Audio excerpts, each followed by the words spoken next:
car keys were in the freezer, cold metal in my palm, frost on the fob like sugar on a donut. Except the sugar canister on my counter tasted like salt. "Mom, we've got your memory test at 10, my daughter called. I looked at the post-it on my fridge, block letters I never write. Fry, 10 a.m., memory test. Not my handwriting, not my idea. Then the doorbell. A certified envelope. Notice of guardianship, proposed ward, Nora Jean Whitaker. My own name in a sentence I didn't choose. If I was forgetful, why did my neighbor's Ring camera remember everything? Roll Tuesday, 10:07 p.m. My son-in-law slips into my kitchen, tucks my keys into the freezer, and whispers, "She'll never find them." 2:03 a.m., a hand turns my oven to broil, and a voice says, "All part of the test." I walked into the credit union shaking. The manager, Amani, pulled the files and frowned. Photocopied signatures, cash draws I never made. She called Adult Protective Services. "We'll meet you in court," the investigator said. People think guardianship is a blanket. In my house, it was a net, and I could feel it tightening. So I did the only thing a cafeteria lady who ran a lunch line for 1,200 kids knows how to do. I made a list, I baked a pie, and I started collecting proof. Stay with me, because when the judge saw the video, he asked one question that changed everything. Who put the keys in the freezer?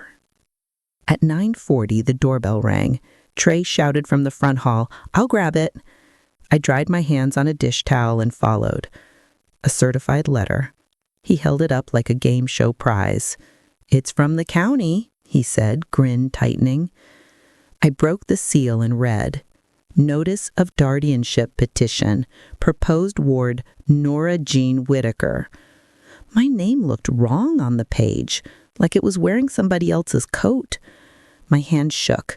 The kitchen island felt too tall and too far away, so I sat down at the bottom of the stairs like I used to when I was a little girl waiting for my father to come home from second shift. "What is this?" I asked. "It's just legal housekeeping," Jenna said, sliding down a step to sit beside me. She smelled like coconut conditioner and new laundry detergent. "In case something happens or if you get confused, I can help. It's proactive." "Proactive," Trey repeated, as if he'd gotten a commission for the word. "We already added you to the joint account at the bank, so bills are smoother. Simplifies everything." My vision fuzzed at the edges like I'd stepped from sunlight into a dark gym. "You what?" I said. "When did you—" "Yesterday," Jenna said. "We swung by. They were so nice." "You forged my signature." The words felt flat as pennies. "It's permission. I'm your daughter." "Being my daughter is not a power of attorney."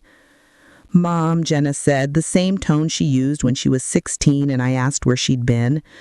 "We'll talk after the doctor. Let's just go." "I'm not going to a memory test." My voice surprised me, low and steady, the way I sounded telling the linebacker boys to put their trays away. "I'm taking lemon pie to the church fellowship hall, then I'm going to Kroger, and then I'm calling the credit union." Trey took a slow drink like he needed patience to tolerate me. "We've got it handled."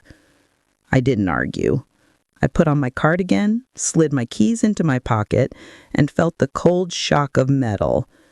I glanced at the freezer, thought of frost on the fob, a post-it someone else wrote, salt in the sugar, and my own name on a petition I didn't ask for. Little circles, linked. At the church fellowship hall, I slid the pies on the long table by the stained glass window and hugged the women I've hugged for 30 years. "You look tired, Nora," said Barbara from choir. "Everything all right?" "Just hungry," I said. "Help me label these." My phone buzzed in my pocket. Withdrawal, $1,850 at Buckeye Finance. I did not authorize that withdrawal. I stood still a long time, so still that Barbara touched my elbow. You okay?" "I'm going to the bank," I said. The credit union lobby smelled like paper and coffee. The manager, a woman with a braid like a crown and a navy blazer, introduced herself as Imani Rhodes. She had kind eyes and the kind of posture that says she expects you to be competent and decent, which makes you act more like it. "I need to see my account," I said. We sat in her office. Her pen made a soft scritch on paper. "Did you authorize a joint account with your daughter, Miss Whitaker?" "No." "Are you certain?" she asked, gentle and precise at the same time. "Positive." She printed forms. My signature floated on the page like it had escaped a check and gone wandering. "That's a photocopy," I said. "It does appear to be," Imani said. "We can flag this for fraud and exploitative conduct. There are statutes for elder financial abuse. Would you like to open a new account in your name only?" "Yes," I said, and it felt like standing up after a long nap. She called Adult Protective Services from her office. She explained in plain English what would happen next: an investigator, a home visit, a court date if necessary. She documented every withdrawal Trey had made since the account opened. The numbers lined up with the knot in my stomach. At the bottom of the list, like a bad punchline, was the $1,850 to Buckeye Finance, the kind of place that gives you cash today and debt forever. "Do you feel safe at home?" she asked. "I do," I said, and realized it wasn't true. Maybe less than I did last week. "Do you have anyone nearby?" "My neighbor, Darlene. She's the kind of person who has spare batteries for the smoke detector." She smiled. "That's the kind you want." I called Darlene from the parking lot. She answered on the first ring. "I'm in the garden tugging at mutinous weeds. What's wrong?" "Everything," I said, and told her about the freezer and the salt and the letter and the money. "They're trying to put me under guardianship like I'm a houseplant." "Come by. Bring your meanest face. We'll collect proof. You can't fight fog with fog." When I stepped into Darlene's kitchen, the smell of tomato leaves and basil clung to the air. She set a glass of iced tea in front of me and opened her laptop. "My Ring camera's got a good view of your driveway and the side door. Let's see what it saw." We watched clips. On Tuesday night at 10:07, Trey appeared on her screen like a raccoon, glancing, furtive. He opened my back door with a key, walked straight to the kitchen, and disappeared out of frame. 4 minutes later, he came out holding something small that glinted in the porch light. He slid it into his pocket and whispered into his phone, "She'll never find them. Friday's a lock." We watched another clip. 2:03 a.m., the knob on my oven turned from off to broil by a hand that looked like Trey's. He tilted his phone under the kitchen light and said, "All part of the test." Darlene exhaled through her nose in a short, dangerous sound. "I'm sending this to my cousin in the sheriff's office. He'll get it where it needs to go." "What is the guardianship hearing like?" "Like HR meets a judge. Mostly papers. The court wants to protect people who can't protect themselves. It also wants to avoid becoming a weapon for family grifters. They'll ask a lot of questions. You answer calmly. And you bring pie." "Pie? Nothing softens bureaucracy like pie." I laughed, a little hiccup, surprised that the sound still lived in me. For the first time since morning, I saw a way forward that didn't end in me in a recliner while someone else held my checkbook. When I came home, the house felt over-tidied. Jenna had vacuumed the hall runner in those perfect tracks you get when you want to make sure someone notices.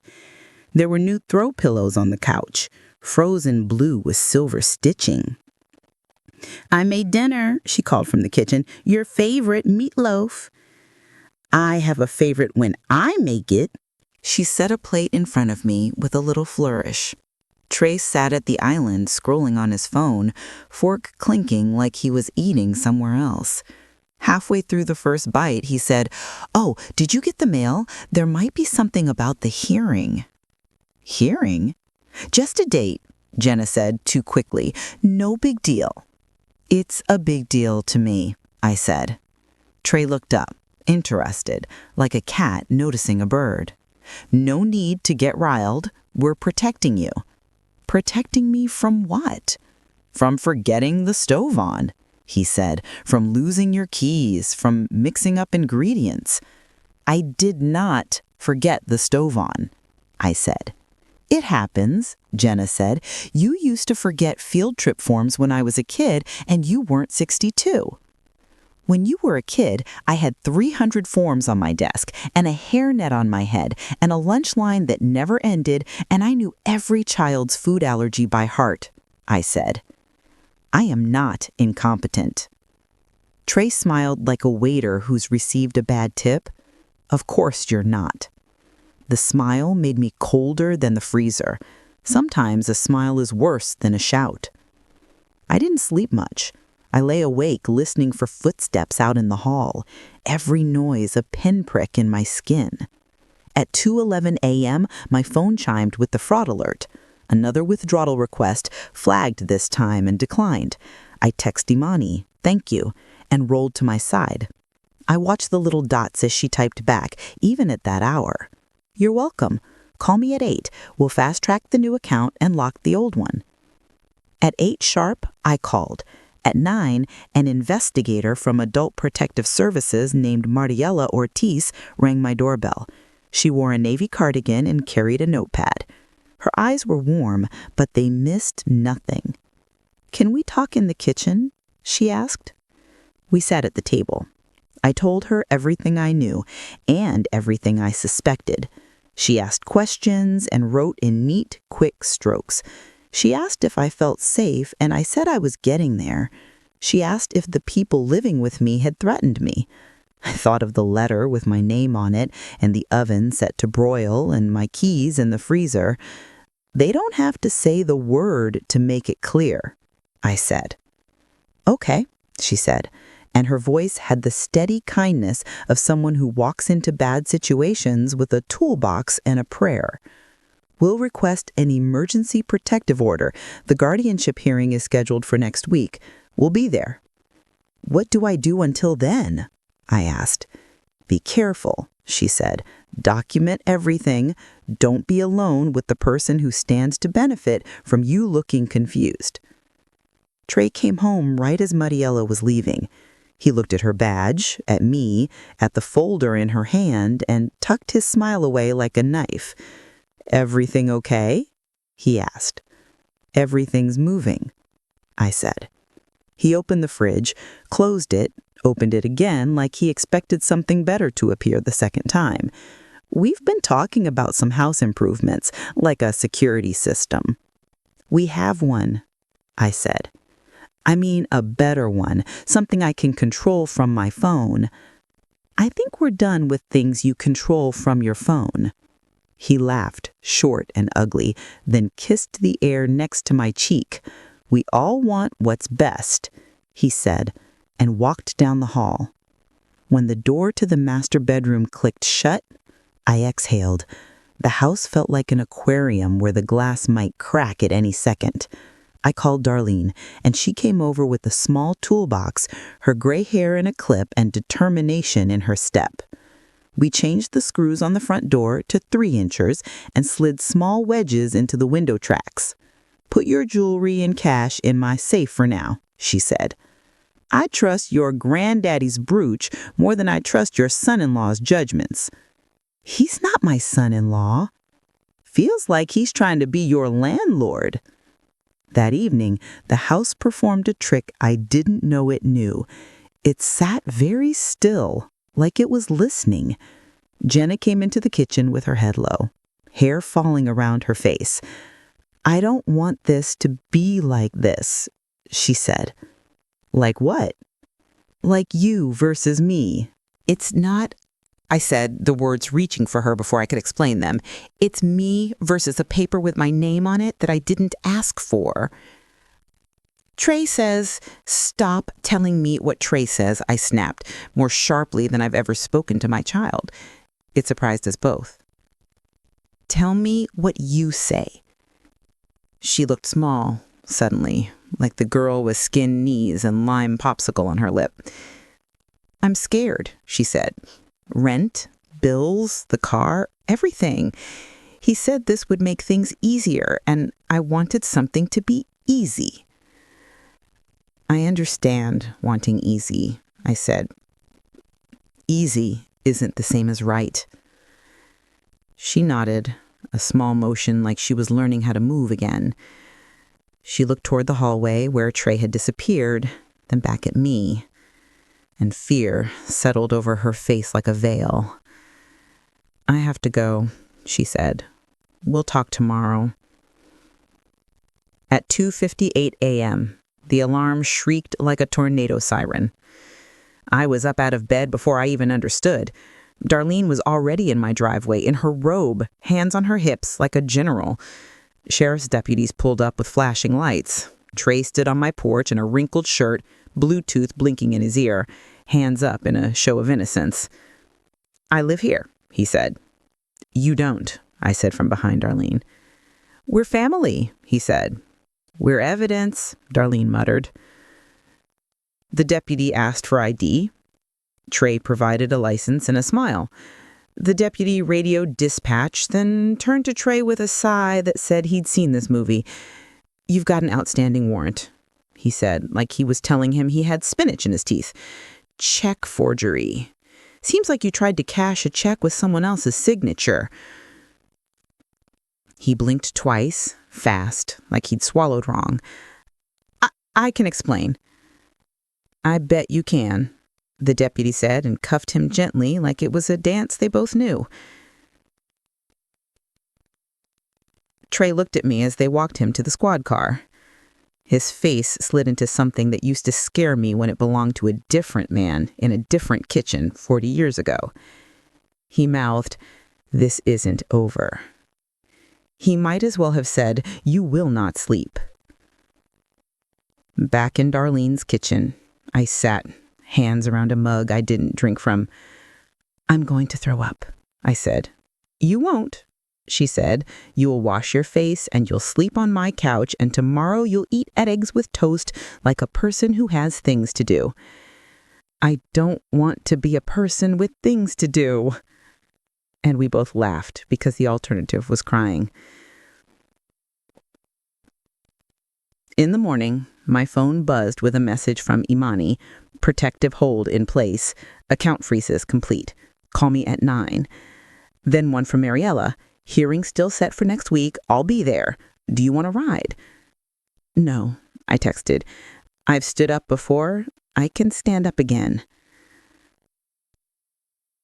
On hearing day, the probate courtroom felt like a church basement. Pew-style benches, beige walls. It smelled faintly of coffee and old paper. Judge Keating sat at the bench, glasses low on his nose, the kind of man who looks like he was born with a stamp in his hand. Jenna sat at one table with a slick young lawyer whose tie was too red. Trey came in wearing a blazer over a t-shirt, hair slicked, jaw set. His lawyer arrived late and whispered too loudly. "Ms. Whitaker," Judge Keating said, eyes peering at me over his glasses. "You oppose the guardianship your daughter has requested. Would you like to tell the court why?" I stood, feeling my heart try to exit through my knees. "Because I don't need it, Your Honor. Because being 62 is not a diagnosis, and neither is grief. And because what's happening in my house looks a lot like someone trying to make me look worse than I am." "What makes you say that?" "My keys were in the freezer," I said, flushing and how small it sounded. "The sugar was salt. There were withdrawals from my account I did not authorize. The oven was turned on in the middle of the night. If you'd asked me a month ago whether anyone in my family would do that, I'd have said you were crazy. But I've got video."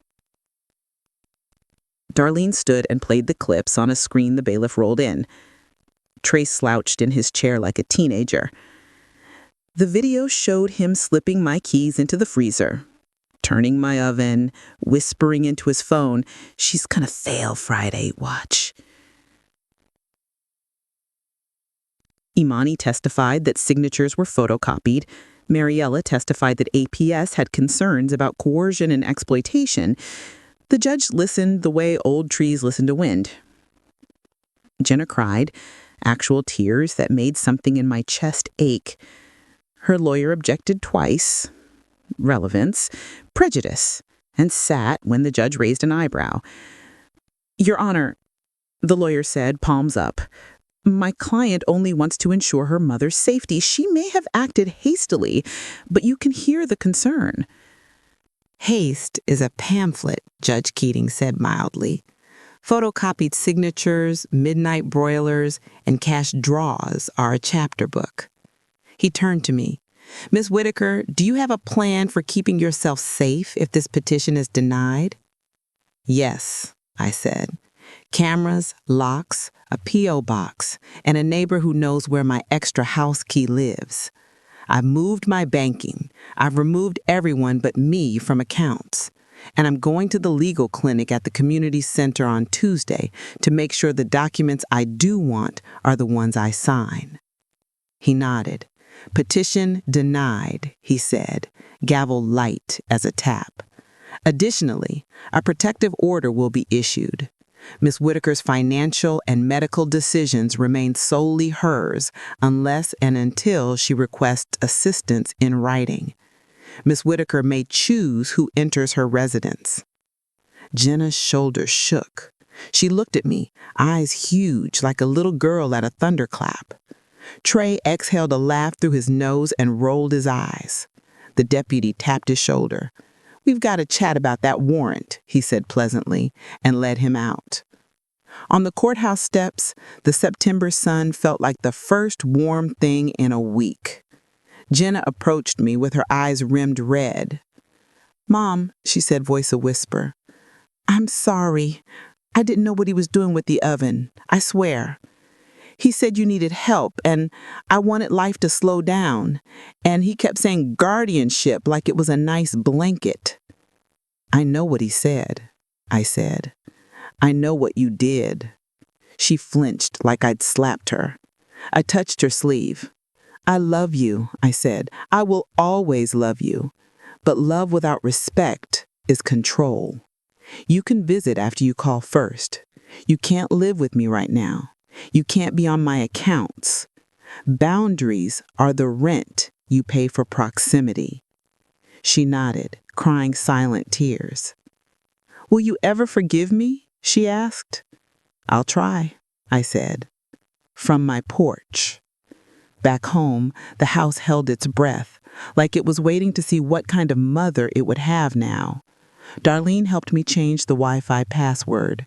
I set my phone to ping for any bank transaction over $20. I took my grandmother's brooch out of Darlene's safe and pinned it to my sweater. The air felt different, charged, like it does just before a summer storm that will finally break the heat. That first week alone, I did small, brave things. I moved my coffee to a different shelf so my hand had to learn a new path. I put sticky notes, not to remind me of appointments, but to remind me who I was. You ran a lunchroom. You can run a life. I set a plate for one and said grace that didn't sound like begging. I slept with the hall light off. On Tuesday, I went to the legal clinic at the community center. The volunteer lawyer, a woman with comfortable shoes and a face like someone who knows the layout of a courthouse, walked me through forms I'd avoided for years. I chose a healthcare proxy I trusted. I set up a simple trust that said, in plain words, what I wanted to happen to my house and my father's records and the box of postcards from 1974. I signed with my own hand. "Why do they make this so complicated?" I asked. If it were simple, there'd be less work for men in blue suits, she said, and we laughed. Imani helped me set up alerts I could understand, and she told me that sometimes the hardest part of her job is when people don't come tell her what's happening until the damage is bone deep. You're a week in. That's a miracle. Mariella checked in by phone every other day, a quick voice that said, "I see you. Keep going." She told me about a support group for people dealing with exploitation by family. I went. I sat in a circle of folding chairs in a room that smelled like Lysol and listened to stories that sounded like mine. A man whose son emptied his workshop to sell the tools for pills. A woman whose niece used her grandmother's credit card to buy swimsuits and flights. We laughed, and it didn't feel like betrayal to smile. We cried, and no one apologized for it. One of the women, a retired nurse named Sherry with perfect nails, said, "We should make a checklist for anyone who feels like their mind is a room someone keeps rearranging." "A list," I said, bright as a light switching on. "We could do it Tuesdays. I'll bring pie." We called it Pie and Paperwork. We set a folding table under the bulletin board, brought pens that actually worked, and made copies on the community center printer that made a happy whir. We wrote out scripts for awkward conversations. We wrote down phone numbers for the credit union fraud department and APS and the county clerk. We passed around a sheet titled, "If they say it's just paperwork, ask, who benefits? Who signs? Who keeps the original?" We ate lemon pie and peach cobbler and a cherry thing that tasted like summers at the lake. In October, when the air went thin and sweet and the trees on Maple Glen Lane turned to fire, the town held its fall festival in the church parking lot. There were hay bales and kids with little tiger faces and a pumpkin weigh-in that required 3 deacons and a dolly. The Lions Club flipped pancakes on griddles that probably had been used to cook for the county fair since the 70s. Someone strummed "Take Me Home Country Roads" off to the side. The pie contest table overflowed. I didn't win. Kelly Jo with the bakery on the corner took the blue ribbon for a peach pie lattice so perfect it made you want to stand up and salute. I clapped loud enough to make my hands sting. I set my lemon pie on the long table, put a handwritten sign that said, "Suggested donation, $3 a slice. All proceeds to Maple Glen Legal Aid." And folks lined up. A woman I didn't know stood at the end of the table and waited until I looked up.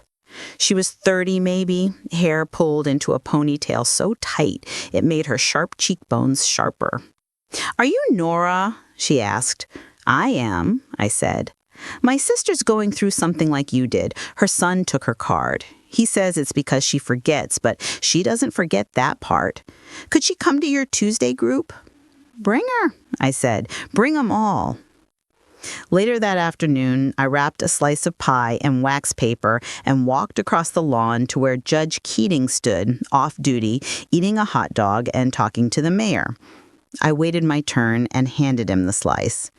"For the man who hammered lightly when he could have thrown the whole toolbox," I said. He smiled in that small way men of his age smile when they receive baked goods in public. "Miss Whitaker," he said, almost bowing.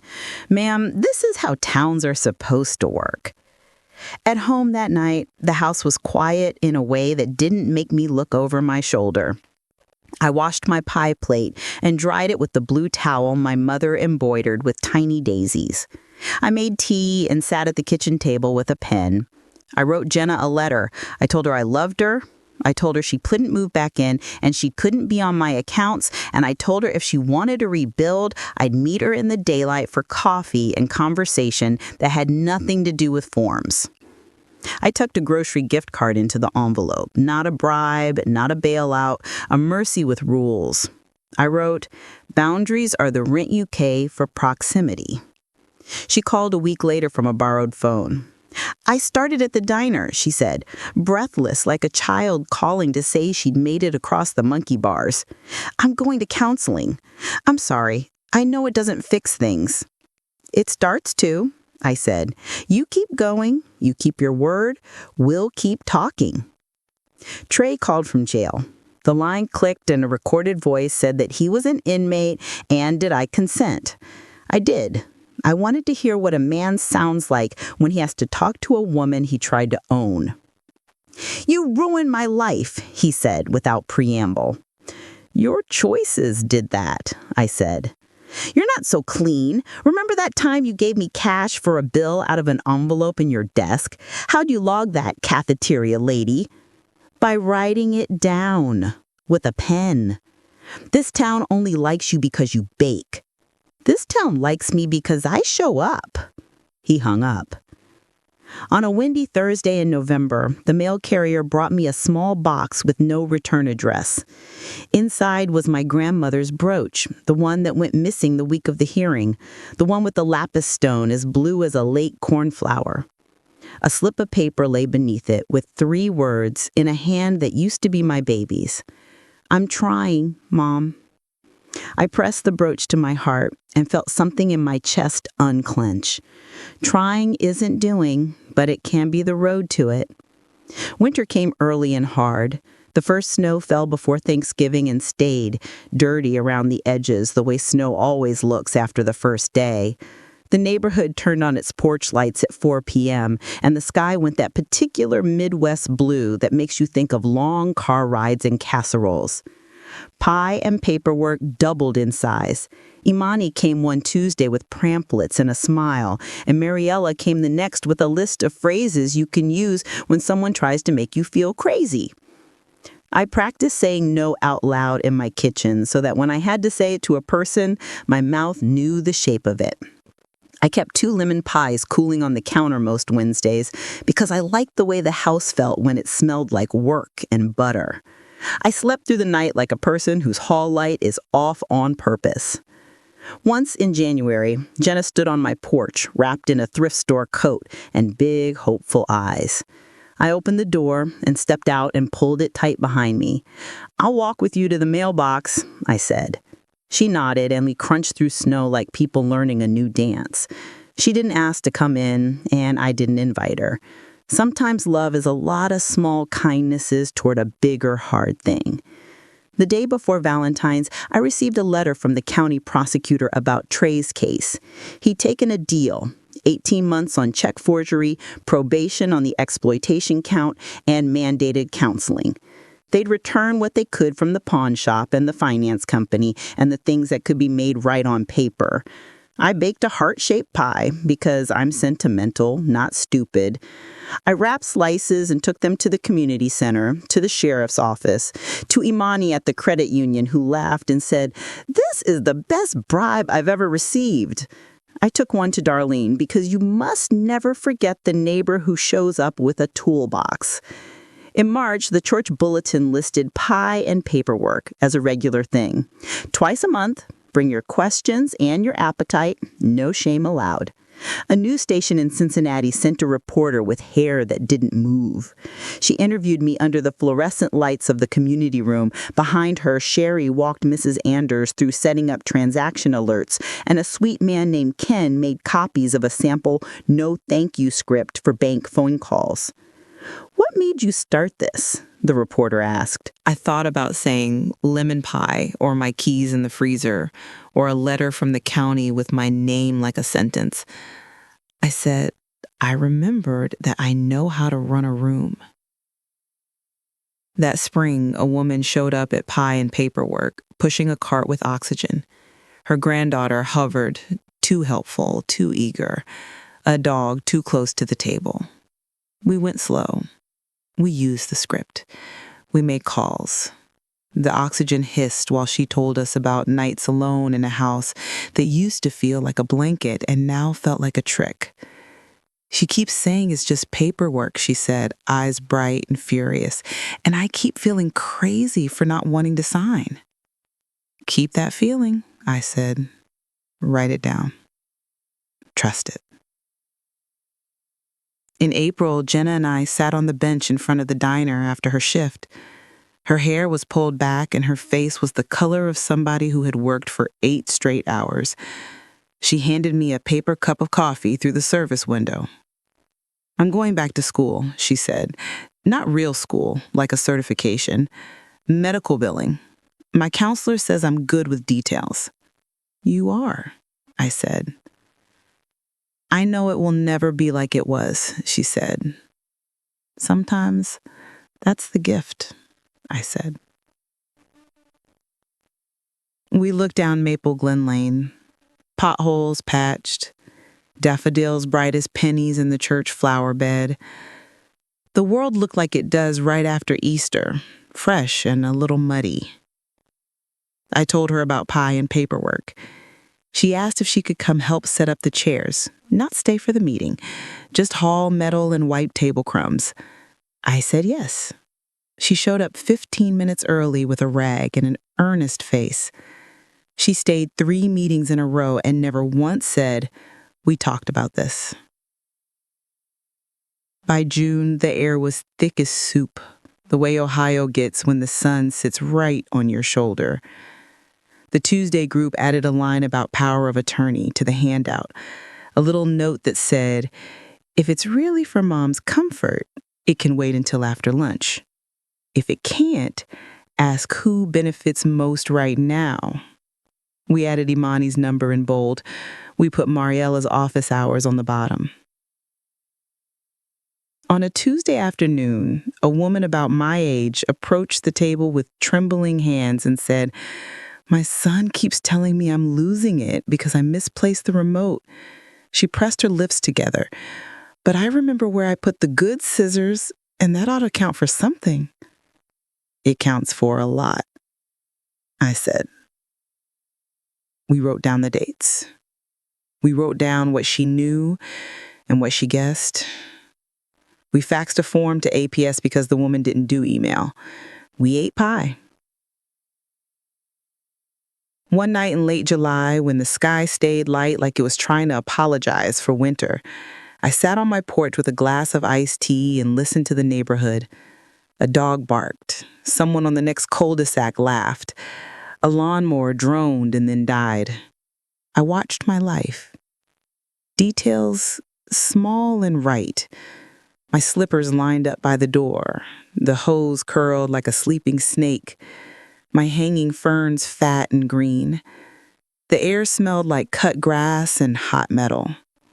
For a moment, I felt that old ache, the one that comes right before you cry. For no particular reason, just because some things are gone, and some are saved, and some are still being sorted. My phone buzzed. A text from an unknown number. For a heartbeat, my stomach dropped the way it used to. Then I swiped. It was Jenna. She changed phones. The message was a picture. Her in a room with cinder block walls and a whiteboard, smiling with a paper that said, "Certified in Medical Billing and Coding." She stood a little taller. The hairstyle that once made her look like a kid made her look like a woman who had done something she didn't think she could. "Proud of you," I typed. "Thanks, Mom," she wrote. "You taught me how to stand in a room. Also, are you still doing pie and paperwork? Someone at the diner's mom needs it." Bring her. Bring them all. In August, the town put up a banner on the fence along the ball field. Maple Glen Night Out. The sheriff's office grilled hot dogs. The kids climbed in and out of the cab of the fire truck. The mayor wore a shirt that said, "I love Maple Glen," with a heart shaped like a buckeye. A table near the gazebo held copies of our handouts. A teenage girl with chipped nail polish handed them out like concert flyers saying, "My grandma helped write these," and pointing to me like I was a local celebrity. The world is generous sometimes in ways you never asked for. I saw Judge Keating again. He nodded at me across the hot dog steam and then wandered over much later when the sun slid down like a penny into a piggy bank. "Miss Whitaker," he said, hands clasped behind his back, "how's the kitchen committee?" "Opinionated," I said. He chuckled. "That's how you know they care." We stood and watched two boys kick a soccer ball with the kind of seriousness usually reserved for battle.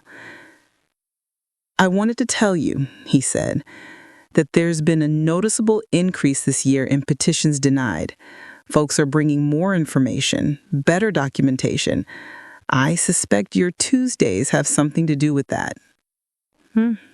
"Pie is persuasive," I said. "Paper too," he said.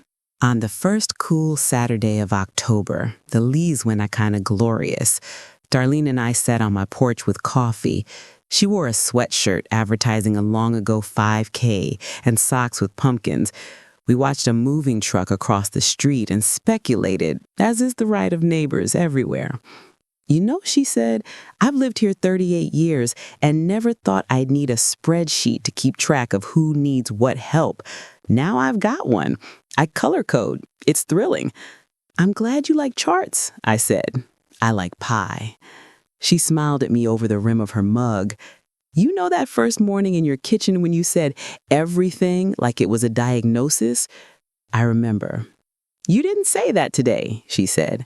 "You said, 'Let's see who moved in.'" "I'm tired of everything," I said. "I like details." That night, I pulled 2 lemon pies from the oven. Hand steady, mind calm. I listened to the radio, oldies, the kind of music that makes your bones feel like they know where they belong. I wrapped the pies in clean towels to cool. I looked around my kitchen, at the clean line of the counter, at the sugar labeled sugar, at the key hooks by the back door where my keys hung like little soldiers. Everything was in its place because it was my place to set. The phone rang. It was a number from the county jail. I considered letting it go to voicemail. I answered. "Mom?"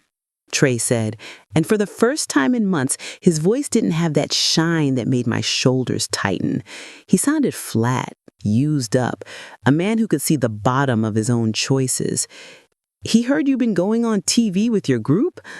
"Once," I said, "and TV never makes anyone look like themselves." "Jenna said you sent her that gift card and a list of rules." "I sent her respect.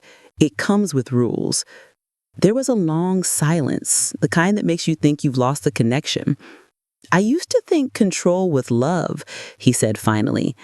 "My dad loved my mom by making sure she never had to think about anything. She hated him for it. I hated them both, and then I turned into it." Knowing is not the same as changing, but it's where people start. "Are you ever going to forgive me?" he asked. "I'm not your judge. The court will do what it does. I hope you'll learn from it. I hope you'll make amends where you can. Forgiveness is not my job until you've done yours." He breathed out, a soft sound of someone running out of words. "Okay," he said, and hung up. The next day, I took 1 pie to the church and 1 to the community center. I labeled both with a marker that squeaked. Little details. I wrote a sticky note from my own fridge and put it at eye level. "I am not your project.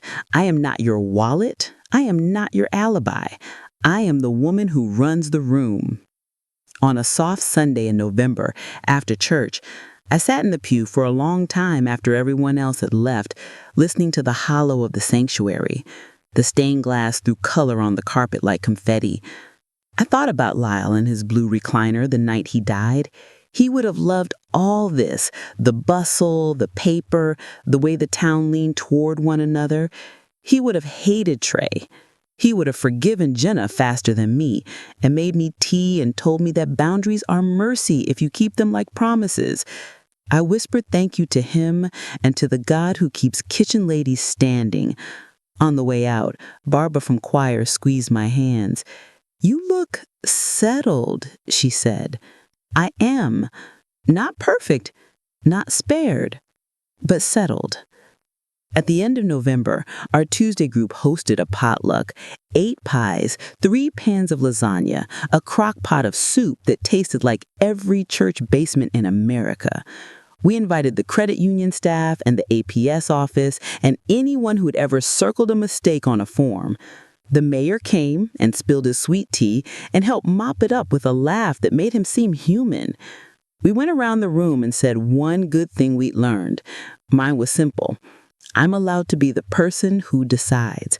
And if I don't understand a piece of paper, the right thing to say is not yes, but wait. On the way home, the air smelled like cold metal. Darlene walked beside me, hands in her coat pockets. "You know what the secret ingredient is, don't you?" she asked. "In pie?" I teased. "In this?" She tipped her chin at the community center behind us, where the lights glowed warm against the windows. "Time, I guessed." "Time," she echoed, "and neighbors." December came with carols and salt on the roads. Jenna stood next to me at the Christmas Eve service, singing the alto part on "O Little Town of Bethlehem" like she had when she was 13. After the service, we hugged on the front steps in the breath of 100 people. "Thanks for standing next to me," she whispered. "Thanks for standing up," I whispered back. We walked to my car, our boots crunching the same kind of snow we'd walked in when the house felt like a trap. The streetlights made everything glow like a movie. A boy dragged a Christmas tree down the sidewalk like a sled. Somewhere a radio played, "Have yourself a merry little Christmas," and for once it didn't make me want to cry. At home, I made 2 cups of cocoa with 2 mini marshmallows, and we sat at my kitchen table and talked about nothing important. What to do with the back bedroom, now that it was mine again, whether Kroger had the good brand of canned tomatoes, if the Lions Club still needed pancake volunteers for New Year's Day. It felt like breathing. After she left, I washed the mugs and set them upside down on the towel. I turned off the kitchen light and stood in the doorway a moment, watching the dark settle like a blanket.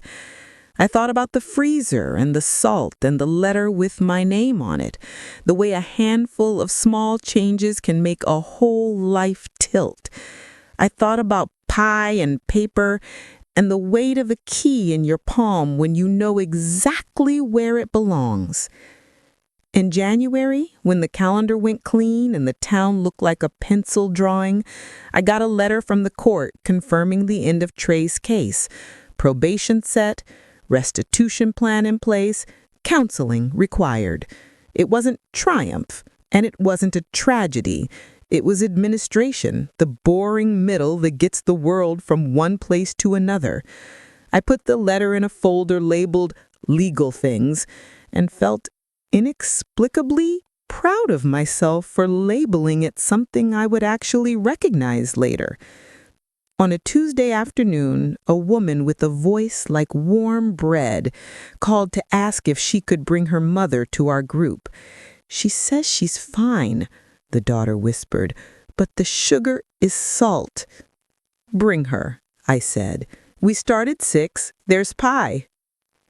That night we set out chairs and pens and forms, the room filled with people who looked like teachers and mechanics and church ladies, and men who used to coach Little League.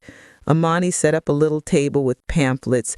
Mariella propped a poster board against the wall that said, in letters you could read from the door, "You are not crazy. We believe you."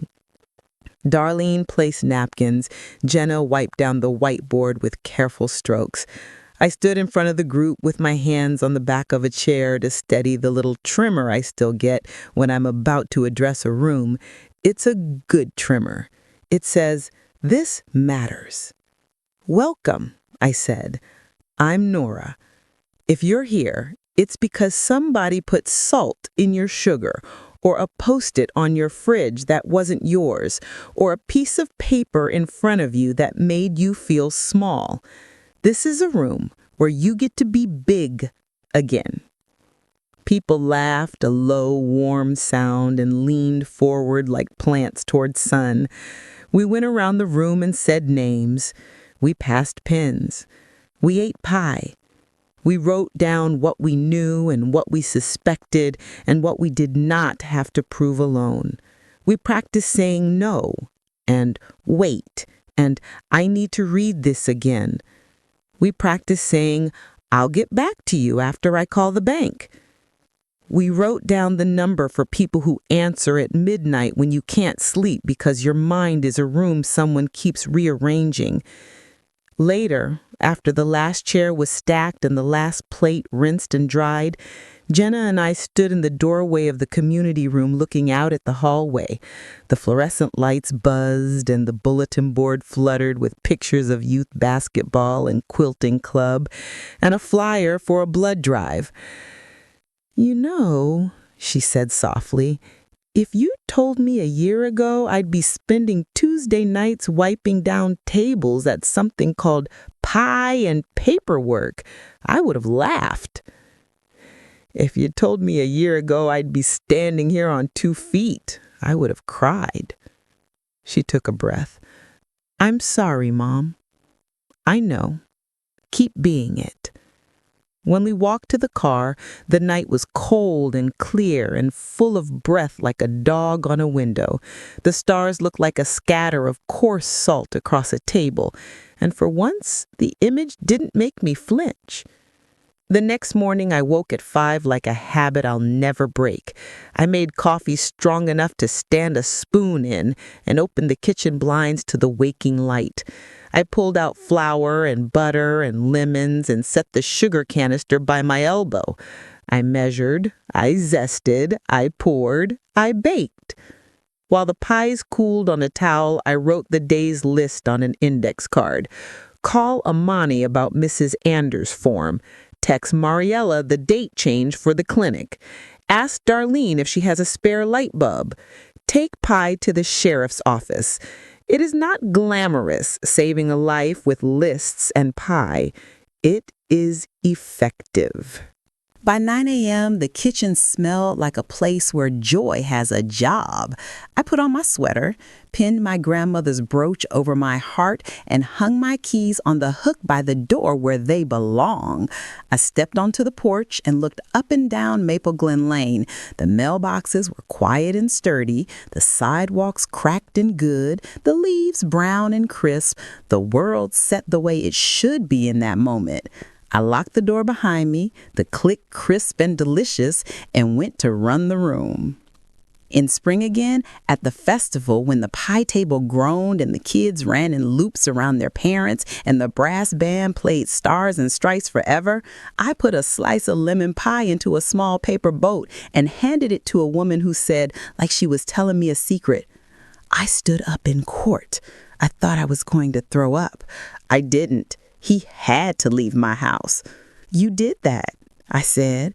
"I did," she echoed, reverent as a prayer. Later, standing with Darlene at the edge of the crowd, I watched the town move like a big animal breathing. Every inhale, someone's courage. Every exhale, someone's relief.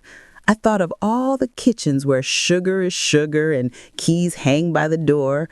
I thought of one where a foil-covered pie cools on a towel while a woman in slippers writes a list that begins with "call the bank" and ends with "take a slice to the neighbor who keeps a toolbox by the door." I thought of a whole country full of those kitchens and those women and the rooms they run. And I felt something like pride set along me the way flour does when you first tip it into the bowl, soft and sure, the start of something. On a Tuesday, not so long after, an elderly man named Earl shuffled into pie and paperwork with a cap pulled low and said, "My grandson says I shouldn't drive. He might be right. But he also wants me to sign something. It doesn't feel like the same conversation." We laughed and we didn't. We wrote down his options. We called his doctor to schedule a driving assessment. We told him it's okay to let someone else drive you to the diner, and it's also okay to keep your house. We sliced the lemon pie and passed it down the row, and every single person took a bite like it was communion, because it is, in a way, a promise made edible. We will not let each other be eaten by the small cruelties that were family faces. After everyone left, I stood in the doorway a long time with the smell of lemon in the air and the hum of the vending machine, the only sound. I thought about the night my keys were in the freezer and the first time I tried to make coffee the next morning with the wrong canister and how the first sip almost made me spit. I thought about walking into the credit union and Darlene's kitchen and the courthouse and the community center, and how what changed everything wasn't just that people helped me, but that I decided to believe myself. I turned off the lights and locked the door and walked to my car under a sky the color of new erasers. I drove home on streets I could navigate backwards with my eyes closed, and I didn't overthink the turn onto my street.